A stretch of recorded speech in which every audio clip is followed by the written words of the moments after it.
Esteemed audience, dear participants of the third Model OIC online lectures, on behalf of the Eurasian Regional Center of the ICYF, I greet you all in the live session of the second week of the lectures. I would like to remind you that third Executive Model OIC online lectures project is designed for young diplomats and is being held with the partnership of the Ministry of Youth and Sports of the Republic of Azerbaijan. Our speaker today is Dr. Azeem Ibrahim, Director at the Center for Global Policy in Washington, D.C. We would like to thank him once again for kindly accepting our invitation and remind that Dr. Azeem Ibrahim is the author of two books. The first one is Radical Origins: Why We Are Losing the Battle Against Islamic Extremism and How to Turn the Tide. And the second one is The Rohingyas: Inside Myanmar's Hidden Genocide. So I'm pleased to pass the floor to Dr. Azeem Ibrahim. Please, Dr. Ibrahim, you may start. Thank you. Thank you very much. Thank you very much, Rujat. It's a great honor and pleasure for me to speak with you and with the audience that's watching at home. I've been involved with the Youth Forum for some time. I've traveled to Baku, Azerbaijan a number of times, and I've spoken at many of your sessions. So I'm delighted to continue this tradition and speak with you once again. Thank you. My dear friends sitting at home, I hope you're all sitting at home, we are living in completely unprecedented times. There is a curse from China that says, may you live in interesting times. May you live in interesting times. And the times that we are living in are unprecedented in human history. And I'm not talking here about the virus, I'm talking about the condition of human beings around the globe. If you are born today, you can expect to live 30 to 40 years longer than your Victorian or Ottoman counterparts. It is highly unlikely that your birth will kill you. It's highly unlikely that your birth will kill your mother. Despite this virus, it is highly unlikely that you'll die of typhoid, polio, smallpox, or even the coronavirus. This is just many of these diseases have been completely eliminated. Many of these diseases wiped out entire populations of the globe. Many of you sitting at home can literally put your hand in your pocket and have access to a cell phone, a mobile phone, that will give you access to more knowledge than Aristotle, Plato, or any of these other great thinkers in history have ever had. You have access to the entire sum knowledge of the human race right in your pocket. You have the ability to travel further and see more lands than even Alexander the Great. These are unprecedented times. The human race has never been in a better position than it is now. The International Monetary Fund estimates that global poverty has declined from 268 million people in 2011. 268 million people in 2011 to 2018 to 50 million people. Never in history has have such numbers people being pulled out of abject poverty. And they define abject poverty as people living on less than $1.90 a day, US dollars, $1.90 a day. It's almost $2 a day. They have the numbers have declined so dramatically. Much of that is due to China. China over the last 40 years has pulled out over 250 million people from abject poverty and pushed them into the middle class. 250 million people have been pulled out of poverty by just China on its own. This is completely unprecedented in human history. We have to acknowledge, despite the challenges that we are facing today under lockdown in this global pandemic, that we are living in an extremely fortunate situation. But despite all of these huge developments around the globe, the human race is moving fast. Our technology is doubling every 18 months. And we are making immense progress in every single field possible. The Muslim world, on the other hand, is not doing as well. The Muslim world, on the other hand, is in complete stagnation. It is not progressing in any measure. The Muslim world is riddled with corruption, oppression, a victim mentality, conspiracy theories that blame other people. And on every social economic indicator, the Muslim world is right at the bottom. In the World Bank's Human Development Index, every country at the bottom is a Muslim country. And there's only a few countries in Africa that are below some of these Muslim countries. The entire Muslim world produces less research than one country in Europe, like Spain. And Spain historically was known as the sick man in Europe. The entire Muslim world produces less research, less innovation than Spain. And one of the problems we have in the Muslim world is that, and I've traveled throughout the Muslim world, is that we are rife with conspiracy theories. Everywhere you go, people believe these bizarre conspiracy theories of why they are in this position. Why is the Muslim world not performing and the rest of the world is making progress? And I believe there's a number of reasons for this. First of all, conspiracy theories make people feel better about themselves. People like to believe that there is order in the world. They like to believe that there is no chaos, that there is order. They do not accept that things just happen without any reason sometimes, that the world is chaotic. Somebody as a huge historical figure like JFK, like John F. Kennedy, cannot possibly be assassinated by somebody, a complete unknown like Lee Harvey Oswald. There must be something more to it. Somebody like Princess Diana simply cannot be assassinated, cannot die in a car accident. It must be an assassination. They like to believe that there's order in the world. Muslims also like to believe that they're special, that they have access to special knowledge, and these conspiracy theories give them access to this knowledge. The world is falling apart, but only you and I, we Muslims, we know who's really behind it. And you can blame whoever you want. You can blame the Americans, you can blame the Israelis, you can blame the bankers, you can blame whoever you want. But we know the truth. So it makes you feel special, that we are special people. Everybody else in the whole world, they're all stupid. They don't know what's going on. They're all like sheep. But we are special. We have access to special knowledge. So it makes them feel better about themselves. And then finally, the most important reason is that it absolves you of any responsibility. It absolves you of having to do anything about the situation. What can you and I do when these huge institutions, these huge conspiracies are happening around the world? These huge bankers are controlling everything, whether it's the Rothschilds, whether it's the Israeli government, whether it's the American government, or whether it's the British or the Indians, whoever it might be. What can you and I do about this when they control all the media, they control what's happening? There's huge machinations going on around the globe.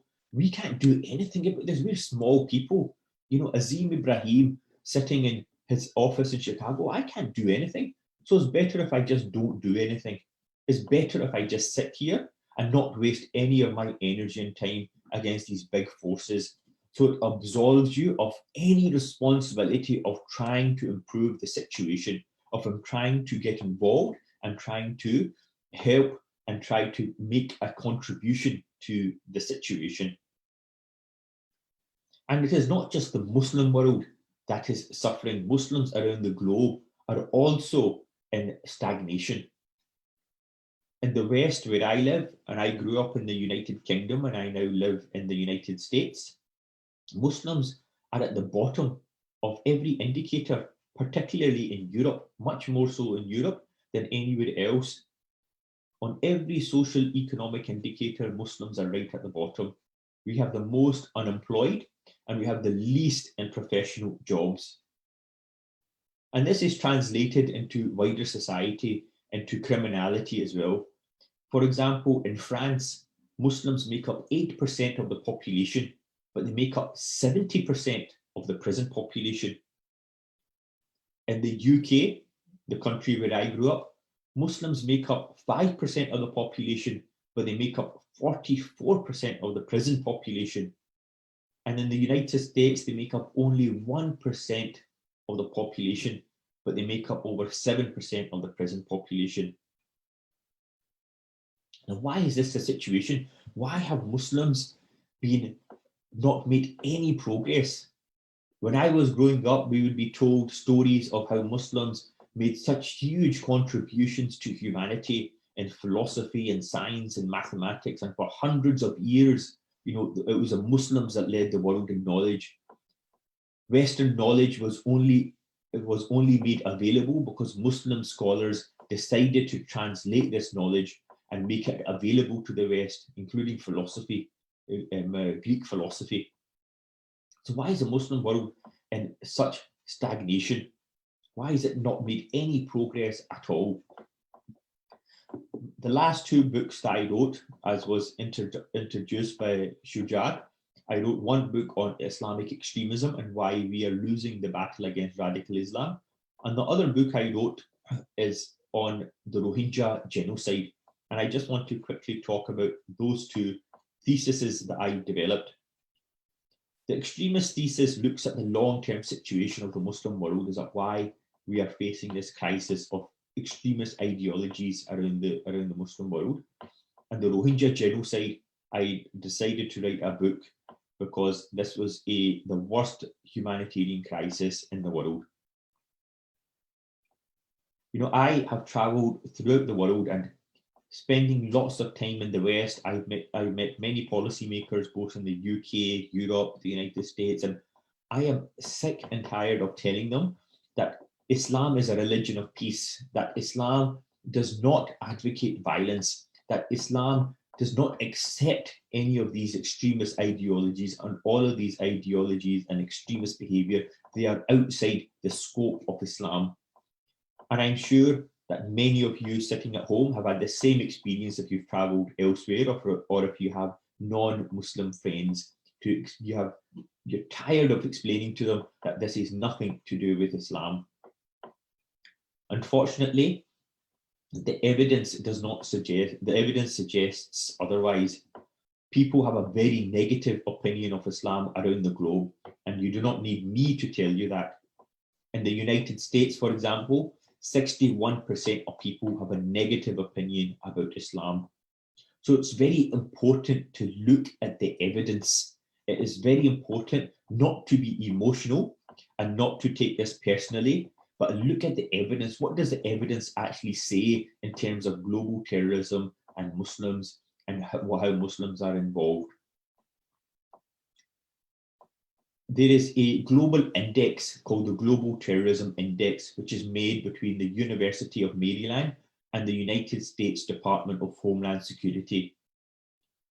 This is recognized as the most definitive index and measurement of global terrorism around the world. In 2017, the Global Terrorism Index indicated with clear evidence that almost all global terrorism is conducted by, all global terrorism happens in 10 countries around the world. 10 countries are responsible for almost all of global terrorism.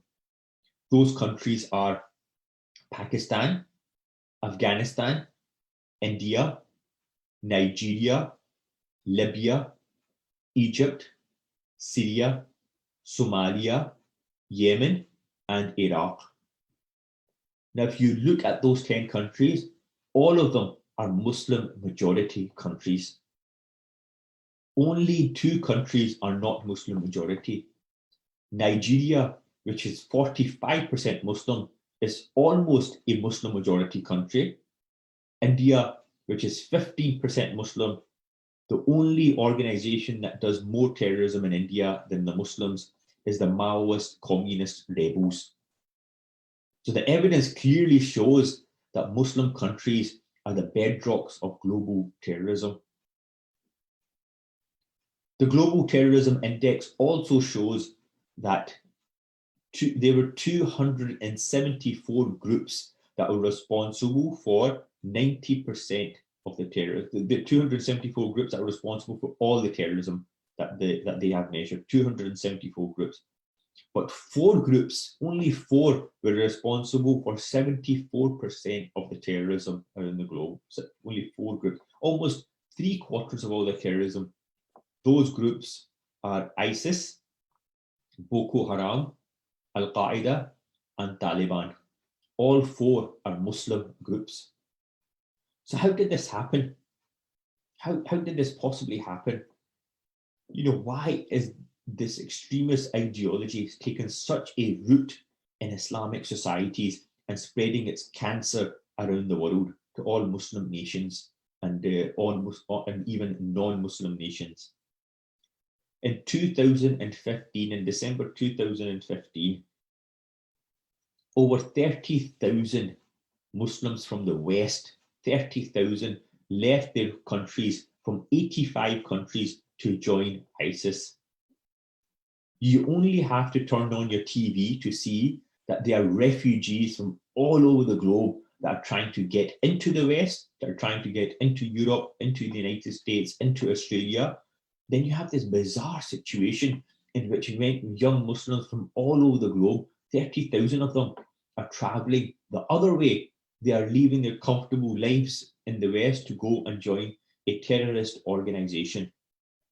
How did this happen and why is it happening? So I just want to touch upon this very briefly. I like to look at this situation from a perspective of how an economist would look at it. It's about supply and demand. It's about push and pull factors. On the one hand, you have factors that are pushing people, young Muslims, to join these groups. On the other hand, you have pull factors which are pulling them, just like supply and demand. And these push factors, the supply, is what makes young Muslims very vulnerable to the extremist ideology. For example, what does an organization like ISIS, what does it attract? Why does it attract young people? Well, an organization like ISIS offers a number of things. First of all, it offers instant redemption. Instant redemption. What do I mean by this? You and I, many of us growing up watching this video, this is something that you and I will never feel. We will never feel, and I hope we never feel this, we'll never feel what it means to be like an absolutely nobody, to have failed in life, to be unemployed, to be uneducated, to be in and out of prison, to be alienated from our family, from our religion, from our culture, to essentially being a nobody in society. And if you look at the profile of many of these young people, not all of them, but many of them that have left the West and joined ISIS, they have essentially been failures. Many of them have just failed at school, failed in their family, failed in their personal lives. They don't have a job, or they have a very menial job.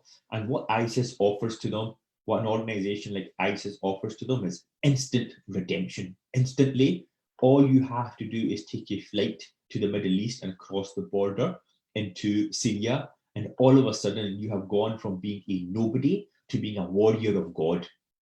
All of a sudden, you are part of a much larger meaning. So you have gone from being nobody to actually being somebody, to being part of a family. And this is the second attraction that an organization like ISIS has, which is all about personal identity. Why do young people in Los Angeles and Chicago and France and Paris and other places around the globe, why do they join gangs and do horrible things that they would never do individually or privately? They do this because they want to belong. They want to belong to a larger organization that has meaning. It's all about personal identity, and ISIS offers this. ISIS, Al-Qaeda, all these other organizations, they offer this immediately. You can be a nobody, but once you join them, you're one of them. You're a band of brothers. And this is a very attractive proposition for many people. And many of us will never understand what it feels like to be nobody. So we will never understand the need to belong to an in-group. There's also the issue of sexual frustration. Many young Muslims experience sexual frustration, the inability to get married, the inability to have a girlfriend. So why get involved in all of this stuff when you can simply go to Syria or Iraq and get some sex slaves? This is very attractive to many of these, what they call incels, the involuntary celibates. So why get involved in the whole dating game when you can simply get a few sex slaves and satisfy your needs that way? There's also the propaganda element. You know, many of us are aware of the violent videos from ISIS, beheading videos and other grotesque violence. But 92% of videos from ISIS are actually not violent.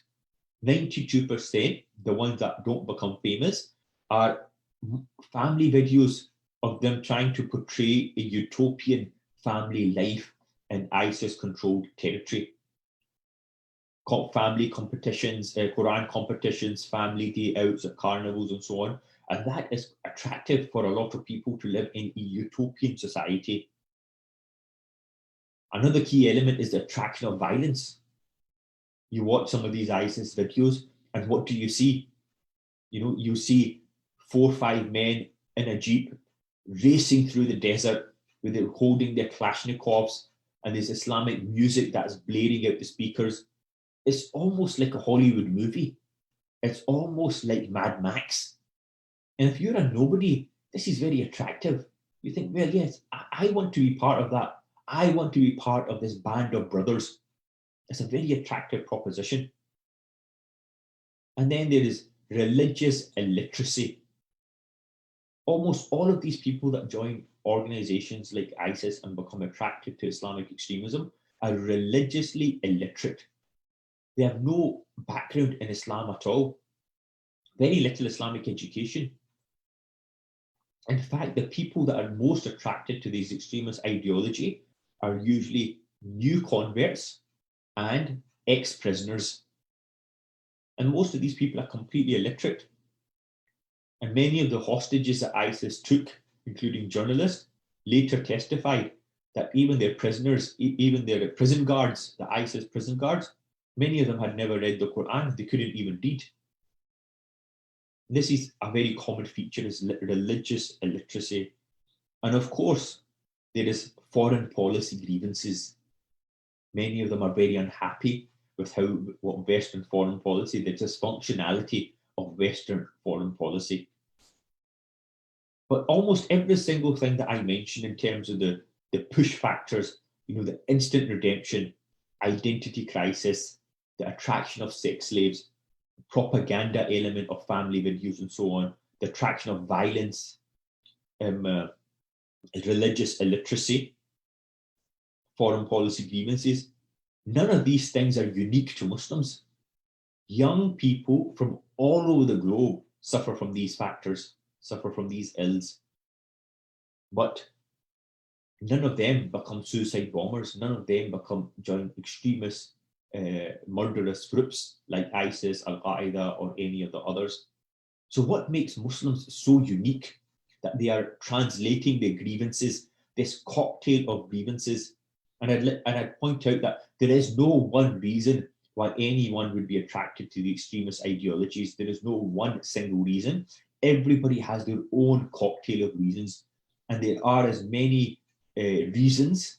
cocktail of reasons as they are young radicals themselves. Everybody has their own explanation and their own story, but none of them are exclusive to Muslims. But it's only Muslims that are joining these extremist ideological groups.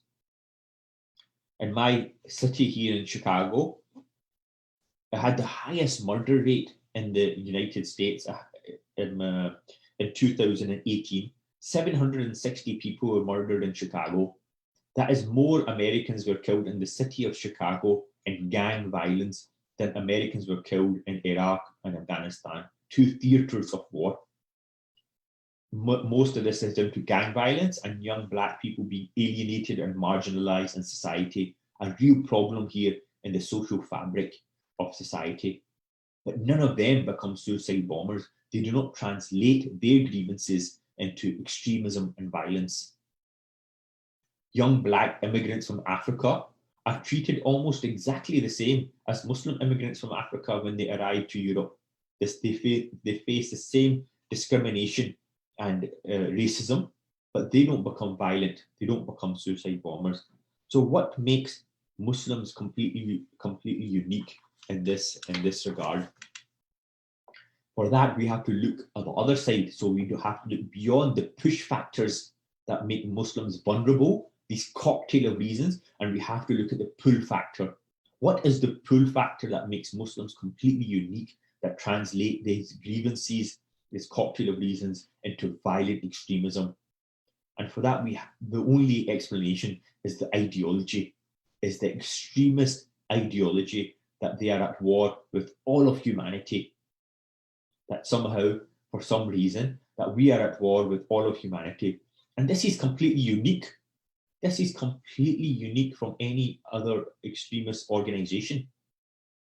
You know, ISIS, Al-Qaeda, but particularly ISIS, you know, their modus operandi, their MO is that if you are a young Muslim, is that you should, no matter where you are, you could be in Pakistan, you could be in Paris, you could be in anywhere you wish, but you should just get into a car and just kill people wherever you are. And once you're finished mowing them down, you get out with a knife and stab as many people that you can.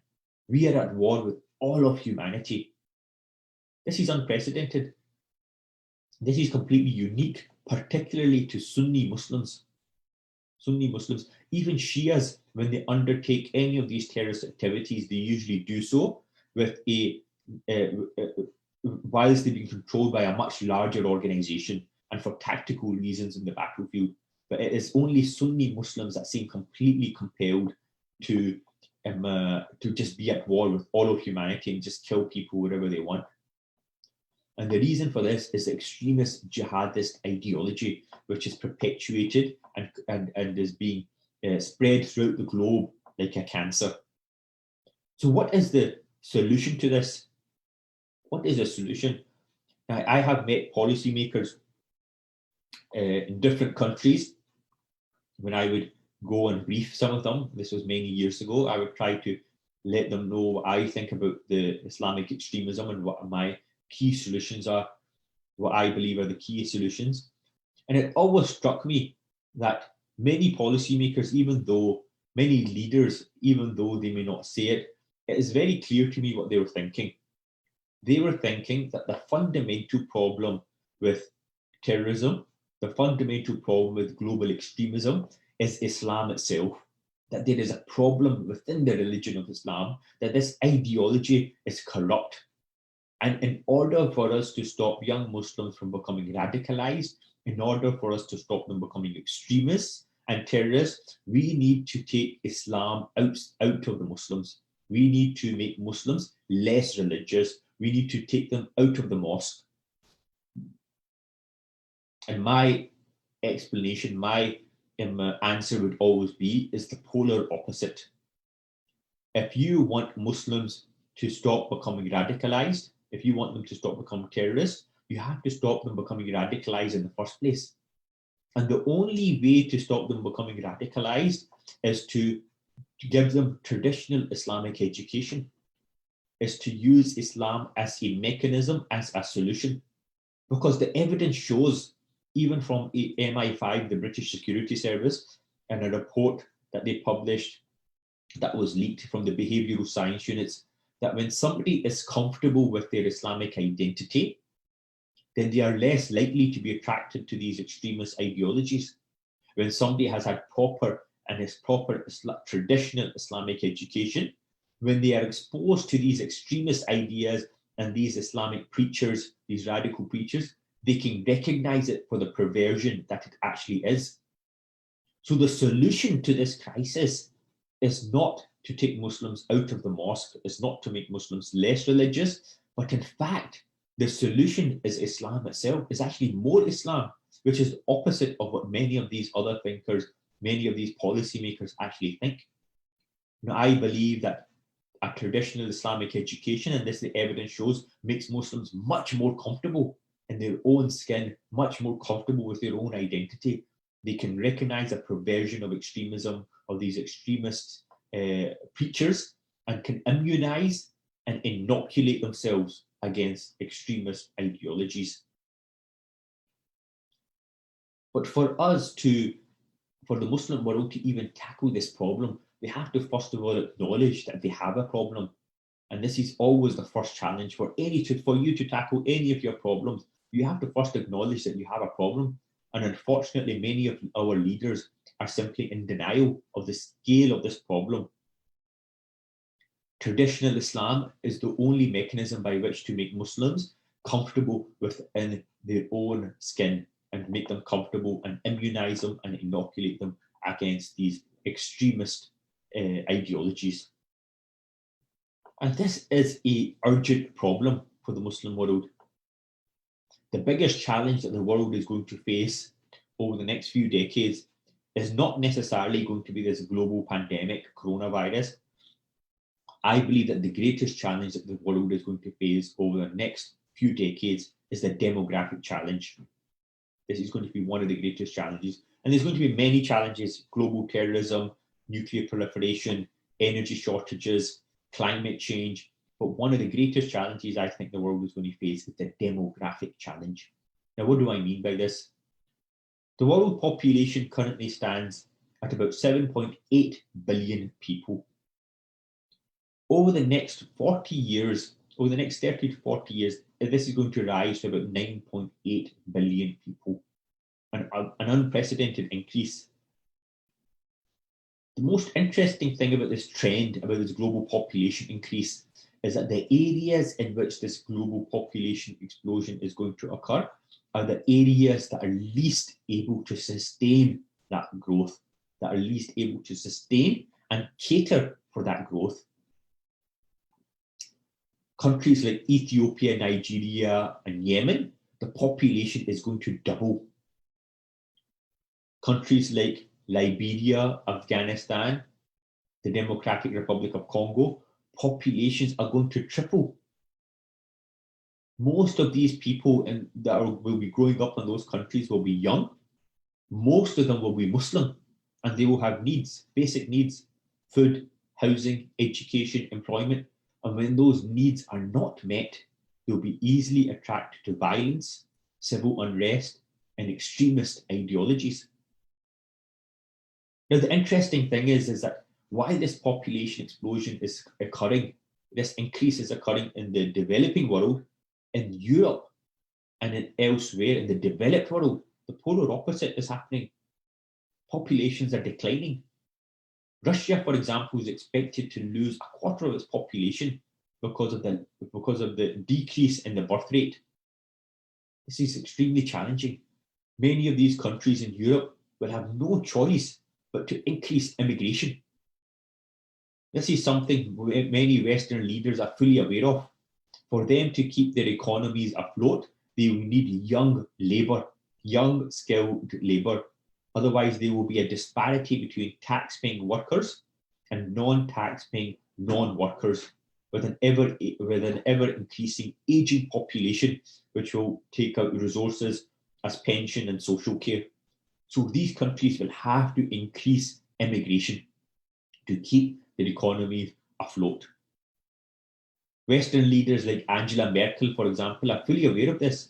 She allowed 1 million Syrian refugees to claim asylum in Germany because she knew exactly what the Syrians have to offer. The Syrians are highly educated, highly entrepreneurial, and it was only a question of time before they start making a positive contribution to the German economy, which they have already started doing so. But this is a real challenge because it poses serious social difficulties if it's not handled correctly. But Western leaders are fully aware that they need to increase immigration.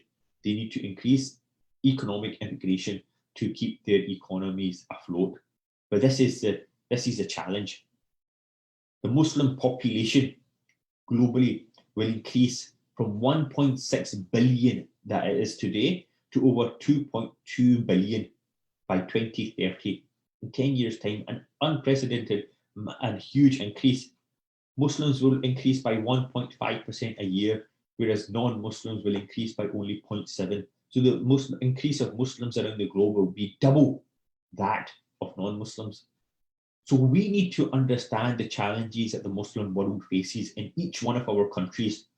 And many of you as young diplomats, as aspiring leaders, many of you are already leaders, but you have to understand the challenge that we face in terms of these extremist ideologies, in terms of the demographic challenge, in terms of the youth explosion many of our countries will face, and how to handle this.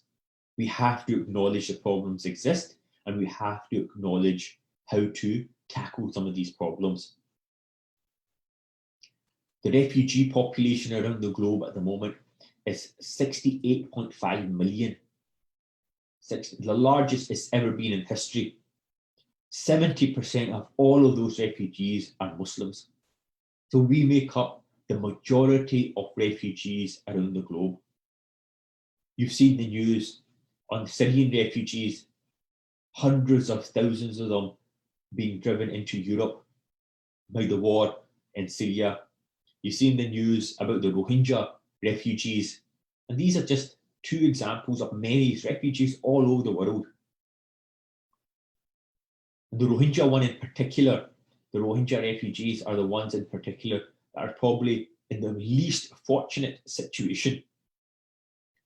The Rohingya minority from Myanmar has been described by the United Nations as the most persecuted minority in the world. Now, there is no shortage of minorities that are trying to aspire to that very unfortunate title. There are no minorities that are getting that are in that category. But the Rohingya have been described as the most persecuted minority in the world. They occupy the largest refugee camp in the world in Cox's Bazar in Bangladesh. Over 1 million refugees in a single refugee camp. How did this happen? Well, this was the topic of my book, The Rohingyas Inside Myanmar Genocide. And I'll just give you a very quick synopsis of how this happened and how I got involved. I heard the word Rohingya almost a decade ago. It's the first time I have ever heard the word. I read somewhere that these are the most persecuted minorities. This is the most persecuted minority in the world.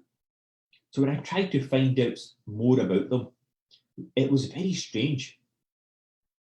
There was no books written about them, not a single book. There was no celebrity endorsements.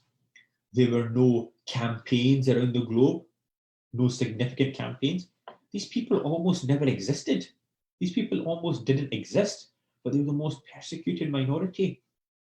So I spent a number of years researching and just writing some articles in various publications.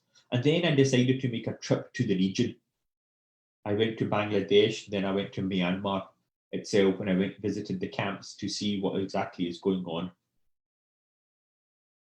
The fundamental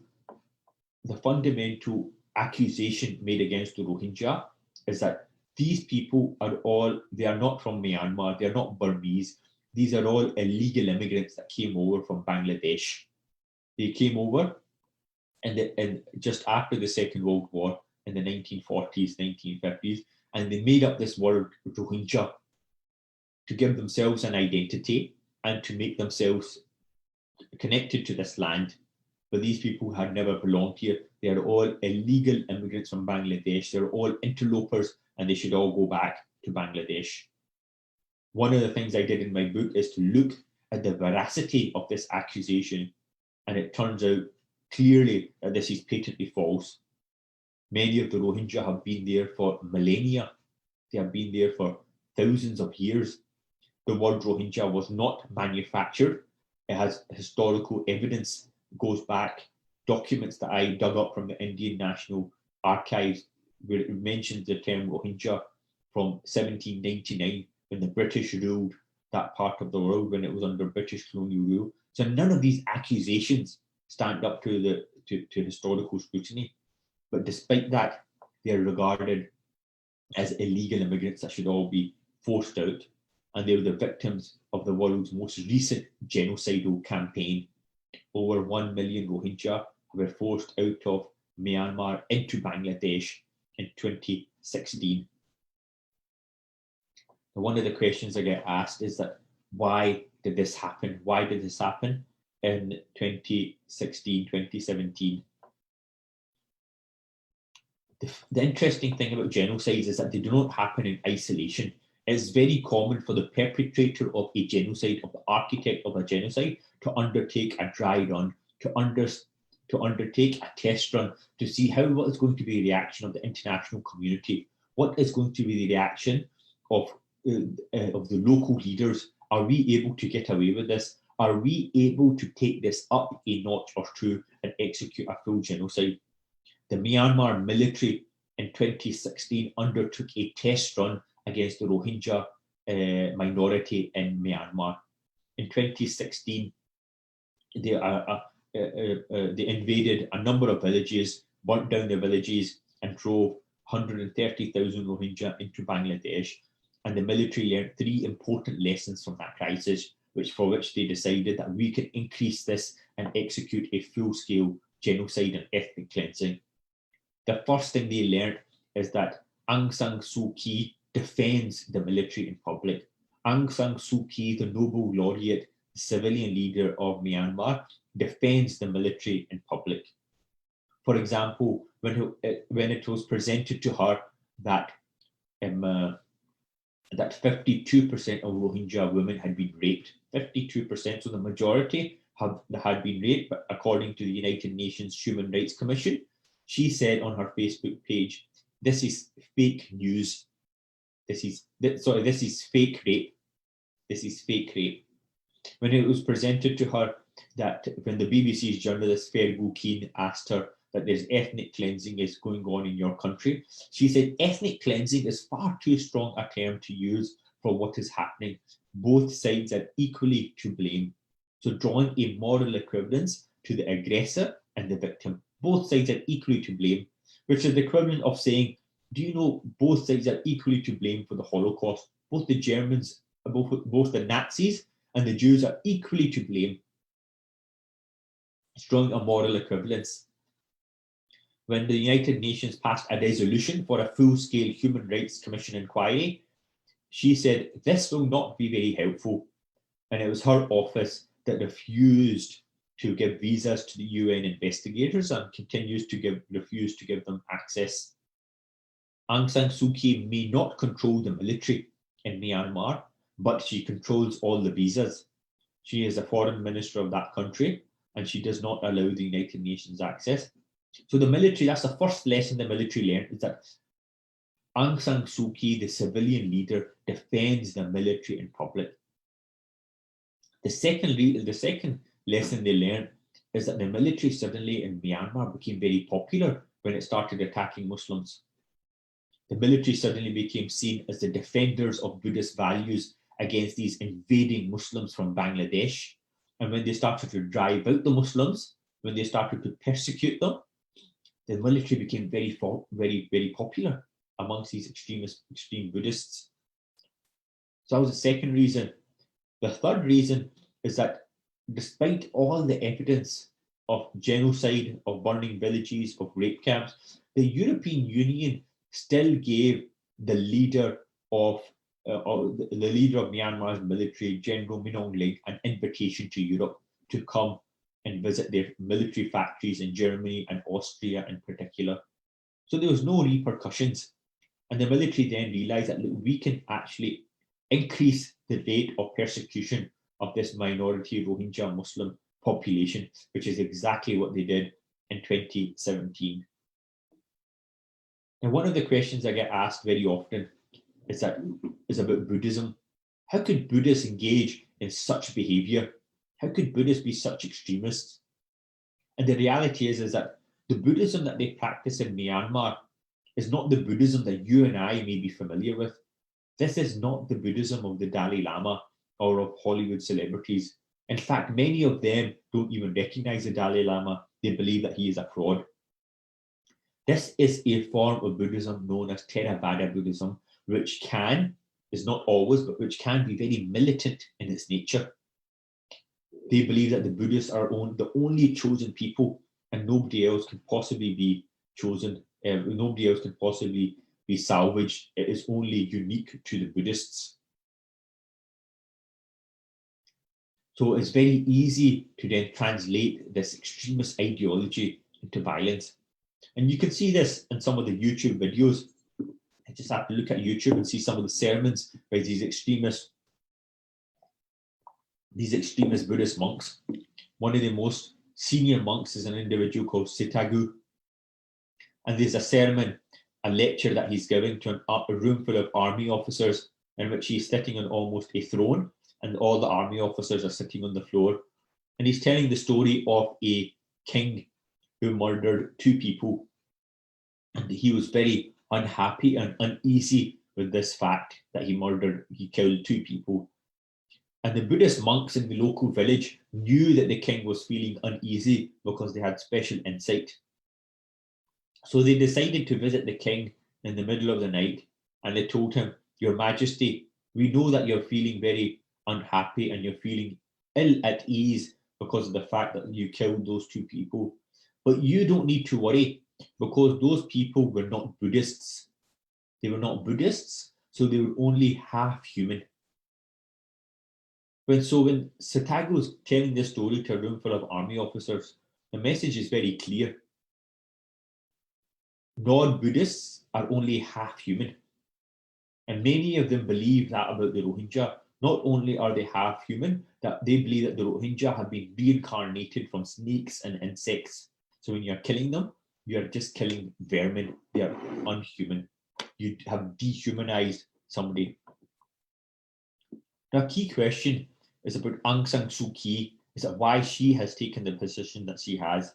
She has been the great hope of everybody.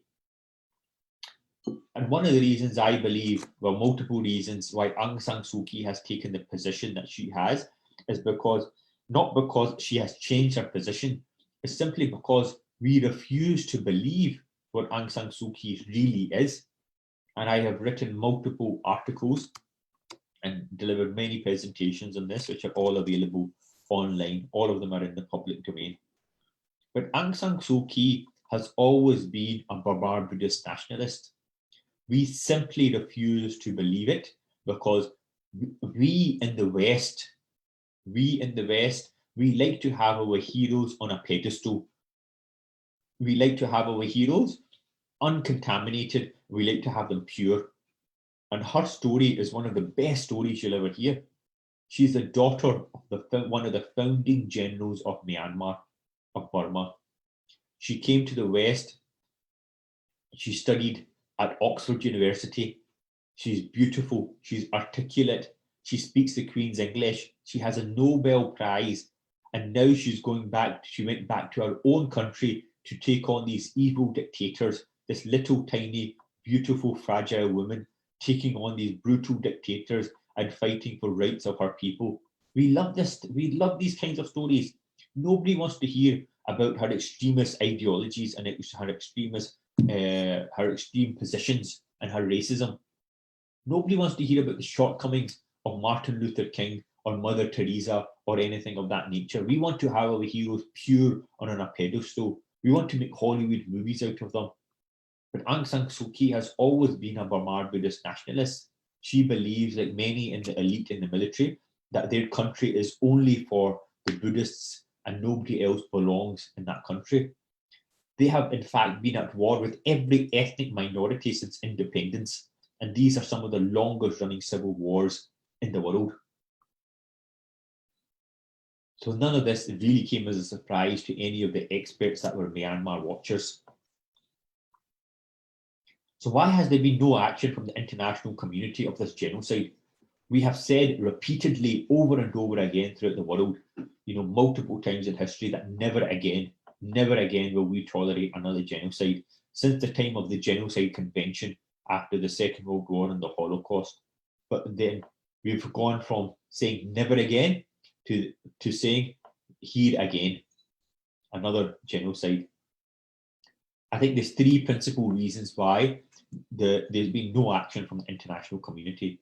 Reason number one is that the Rohingya minority have been disenfranchised for decades.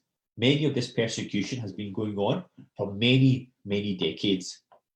There's hardly anybody amongst them in Myanmar that even had a college education. These people cannot advocate for themselves locally, let alone on the international stage.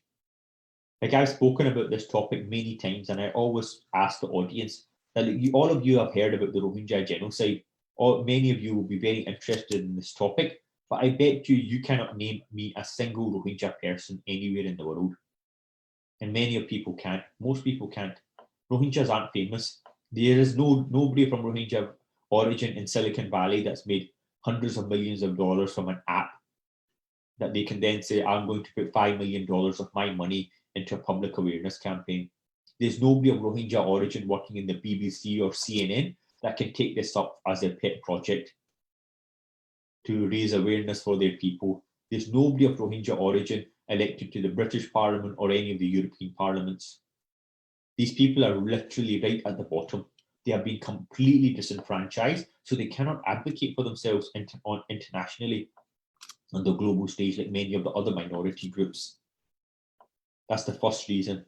The second reason is that there's a myth that's been perpetuated by Aung San Suu Kyi and her supporters that if you put too much pressure on Myanmar, there might be a military coup and the military might take over. So even Western policymakers that I have met will tell me that, look, Myanmar is a flawed democracy. It's a flawed democracy, but it's moving in the right direction. So we don't want to put too much pressure on Myanmar because of the genocide, because then the military might come over and they might take over. And this is a myth that's being perpetuated by Aung San Suu Kyi and her supporters. The reality is that the military in Myanmar are very, very happy where they are. They have the holy grail of politics, which is power without any accountability. They can have all the power. They control, huge facets of the economy without any accountability and without answering to anybody. The last thing they want to do is take over and invite sanctions from the international community. So this is just a myth, and that's the second reason. And the third reason is China. China has been blocking every single resolution in the Security Council to hold Myanmar to account. China has ambitions to be a global superpower, but before it can become a global superpower, it must become a regional power. And that means keeping its regional nuclear rival, India, in check. Access to Myanmar gives China access to the Bay of Bengal and the Indian Ocean, and they can keep it completely surround India, and they can avoid the Straits of Malacca. When President Obama was in office, he visited Myanmar on 2 occasions. For any country to get a visit from the President of the United States is a very big deal. Why would President Obama visit Myanmar? He visited Myanmar because Myanmar is one of the most closed societies in the world. It's one of the most suspicious societies in the world. It was almost like North Korea. And the US is deeply concerned that as Myanmar opens up, it will fall under the sphere of influence of China. So the US president visited it on 2 occasions. So you have these geopolitical machinations of China investing billions of dollars, not just in Myanmar, but throughout all of Southeast Asia, trying to pull in these countries through its Belt and Road Initiative to have influence over them. And then you have the United States. You have these geopolitical machinations going on between superpowers. And then you insert this minority group called the Rohingya that is being persecuted. And nobody's even heard of them. Nobody cares about them. It simply doesn't fit into that occasion, into that equation. And that's the third reason, is because there are much larger geopolitical calculations going on between superpowers for anybody to even consider the situation of the Rohingya. So in conclusion, I would only like to say that many of you are young, aspiring diplomats. Many of you are aspiring leaders. Many of you will have influence when you're growing up, when you move into your careers, and I wish you every success in the future, because many of you have huge responsibilities, which I hope I have clearly articulated.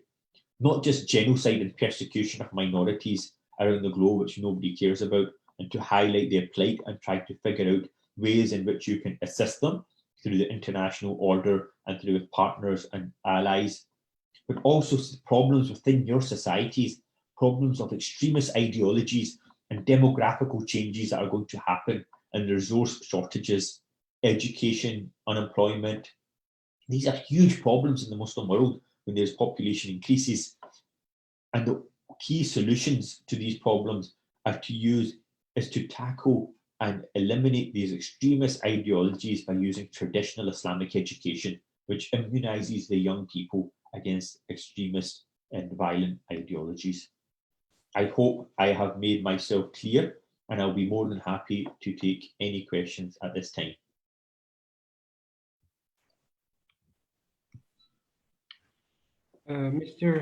Dr. Ibrahim, thank you a lot for your very informative and very valuable lecture that you delivered.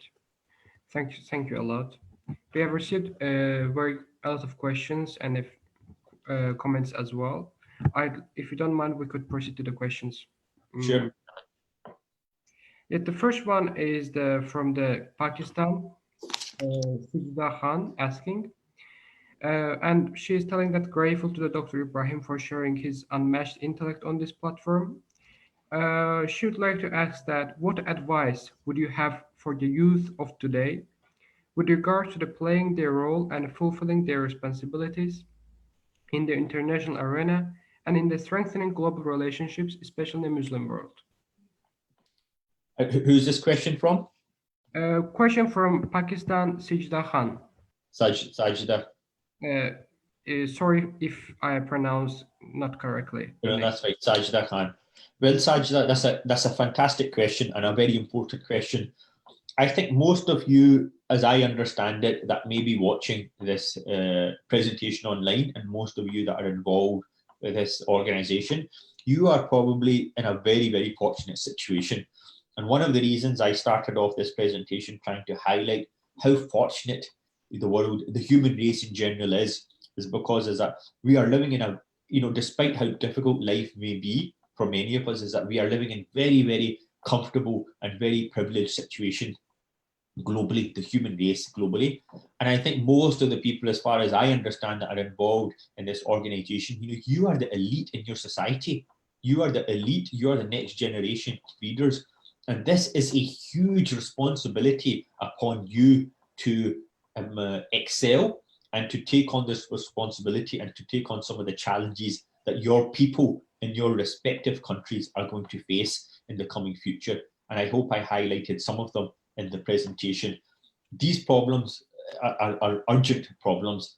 My advice to anybody that usually approaches me, whether it's my students or anybody else, is that the absolute key to solving all of these problems in the Muslim world and around the globe, because problems are problems, whether the Muslim problems or not. It's your responsibility as Muslims to try to tackle them irrespective of where they are. My number one piece of advice is to educate yourself and educate everybody around you to the best and the highest of your ability possible.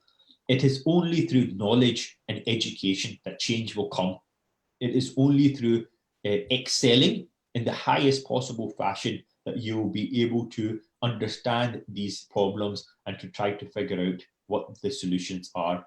That's the first thing I would say, and probably the most important, is that you have an opportunity to educate yourself, to educate yourself to the highest possible and to the best degree possible. The Muslim world has fallen so far behind in knowledge and innovation and any sort of creativity, is that we have to really change this trend, that we have to educate ourselves. Education is the only solution, whether it's Islamic education, traditional proper Islamic education, or any sort of other sort of knowledge kind of base. That's the first piece of advice. The second piece of advice I would give you is that an organization like this, that the youth forum that you're a part of, you and I participated in many of these events over the last 10 years. I am fully aware of the completely unique and fantastic opportunity you have to network with each other, is to stay in touch with each other, keep each other informed, whether it's through your various groups that you can set up, WhatsApp groups or Facebook groups or whatever it might be, is to keep each other informed of how things are in your own countries, the problems that you're facing, and the best practices that you are developing, and to advise each other and to try to create some sort of coalition that when you are all eventually move into your respective careers, that you're all still in touch with each other. So many of you might go into other careers in the future, but to keep your foot and to keep a handle on what is still going on in the rest of the world, to keep in touch with your colleagues, I think this is absolutely critical. So this is my two pieces of advice, is to educate yourself. Knowledge is the only solution. And secondly, to keep in touch with each other, keep each other informed and assist each other as best as you can. I hope that answers your question, Sajida. Thank you very much. Another participant from Iran, Mr. Ali Hamidian, asking that to how extent you agree or disagree with this statement below. The Muslim-led countries are still the proxies of the superpowers, not being fully independent, especially in the way of thinking, has made Muslims weak. As we see, Muslim world is experiencing such a harsh crisis in Palestine, in Myanmar, in Karabakh, in Kashmir, but major Muslim powers don't make efficient step to settle peace or stop occupation and violence. That's the statement of the Ali Hamidian. Do you agree or you disagree? Mr. Ali Hamidian, I think there's an element of truth to this statement. There is absolutely no doubt. I think that if you are in a weak position, whether you are a country or whether you're an individual or whether you're a business, whether you are in any institution at all, is that somebody who is stronger than you, somebody who is more powerful than you, is going to try to take advantage of you. I think this is a simple law of nature. Even you can turn on the TV and you see, even in the animal kingdom, if you're a weak animal, you'll be taken advantage of, you'll be eaten alive. This is a law of nature. The fact is that the Muslim world really needs to stop blaming other people for their own problems. Colonialism ended many decades ago. Countries that emerged from colonialism, some of them have done extremely well. We are still stuck in the same colonial kind of mindset, blaming the British for creating these countries, the countries in the Middle East, creating the problems in Afghanistan, in Kashmir, in Pakistan, Afghanistan, still blaming the British, still blaming the Americans, whomsoever it might be. But we really have to get out of this mindset. Countries emerged from colonialism, some of them are doing extremely well. At the same time as Muslim countries, look at South Korea, look at Singapore, look at Japan. They had 2 atomic bombs dropped on them. In Japan, the country was devastated. Look where they are now. Many of these countries, look at Israel, formed in the same time as many of these Muslim countries, and look how far they have. We have to stop. We have to get out of the mindset of blaming other people. And even though, many of them will take advantage of you, and there's absolutely no doubt in my mind that foreign policy of the West, foreign policy of many Muslim countries is completely dysfunctional. We have to stop blaming other people. We have to understand the problems as they are. We have to take responsibility for them. And as young leaders, we have to try to figure out solutions. We are stuck in this mindset that everything that's happening in the Muslim world is somebody else's fault. It's because of these great powers. And as I mentioned in my presentation, it's down to this conspiracy mindset. It's all these great powers are controlling everything. They are controlling the world. They are controlling the Muslim world and everything. So I can't do anything. Azeem Ibrahim can't do anything. Sajda in Pakistan can't do anything. Ali Hamidian, there's nothing you can do. So don't do anything. So just sit at home and don't do nothing. This is the wrong mindset. Everybody has a role to play, and the onus falls upon your shoulders to actually take an initiative and try to solve and figure out some of these problems. Thank you, Mr. Ibrahim. The next question from the Abdullah Nawab. He is asking, Professor, I have a question. There are 57 Muslim countries in the world, and its people follow one divine book, one God, and one Prophet Muhammad. While praying, they face one direction, fast in the same month, proceed for pilgrimage to one place. So, despite all of these commonalities, why aren't we on one ummah? Well, the dysfunctionality in the Muslim world, I think, is for everybody to see, is that we have very poor leadership in most of these countries. And as Muslims, we believe that leaders are a reflection of the people. This is a Quranic injunction that leaders are only a reflection of the people. So instead of looking at other people and asking them to change, we have to change ourselves first. Change always happens with ourselves first, and this is the most difficult change to execute. Everybody wants other people to change, but we don't want to change ourselves. If you want to bring any sort of change, you have to first of all educate yourself and try to bring that change about. Nobody is going to bring change for you. Nobody is going to improve your situation except yourself. Don't rely on other people, on some benevolent leader or some benevolent Amir is going to come and transform your country. It's not going to happen. This is not the reality. People that will come will take advantage of you. You have to bring the change yourself. And once again, the responsibility is yours. And thank you, Mr. Ibrahim. The last question is from the El Arifa. He's asking, how could demography be a challenge in the next decades? As what we see actually is that in Africa, for example, it is a hope. Don't you think that after this pandemic, decades after, demography will be the thing that will save the world economy, especially in the Muslim countries? So, for many countries, like I mentioned, in the West, the populations are declining. They need more young people because they have economies that are innovative, they have economies that are growing, they have opportunities, they have access to free education, they have access to huge resources. So youth in that country is an absolutely valuable economic asset. In Muslim countries, on the other hand, the Muslims, we don't have access to the high quality education, we don't have access to opportunities. So these people, if you're not educated, then you don't have much to offer. You don't have much contribution to make. Knowledge is the key solution to all of this. So in the African countries and in Muslim countries in general, young people, youth, can be a huge economic asset, a huge value. And the example I gave earlier of China is a prime example of this.